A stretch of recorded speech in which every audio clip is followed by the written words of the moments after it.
In the Old Testament, it was more common for people to hear the audible voice of God because the Holy Spirit was resting upon people. He had not come in them.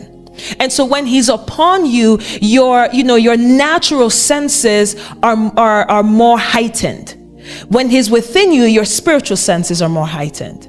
And so that is why sometimes, when people talk about, the voice in my head, because the Lord can speak to you through, a thought or a series of thoughts, and that is how it's translated to your soul. Because when spirit to spirit speaks, then your spirit translates that to your soul as thoughts. If I'm speaking to you in the natural, when I'm speaking to you audibly, so you can point me out.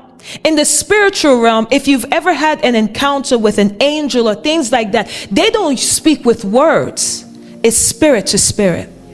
And then your spirit translates that to you through your thoughts. So then there are these ideas that come up in your mind.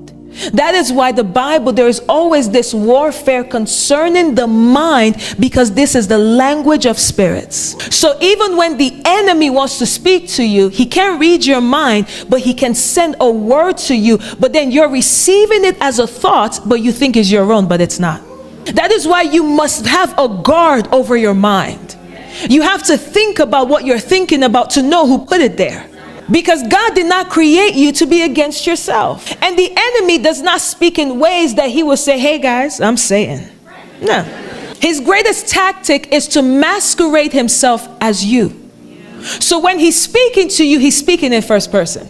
So that you will think you're the one thinking it. There's sometimes that you start telling yourself like, man, I'm so depressed. I'm so lonely. I'm so this. That is him speaking to you. That's why you have to catch and say, oh no, I rebuke you, Satan. I am not the one thinking that of myself. And so when spirits speak, they speak, and it's translated to us in our flesh as our thoughts. Translated to your soul rather as your thoughts.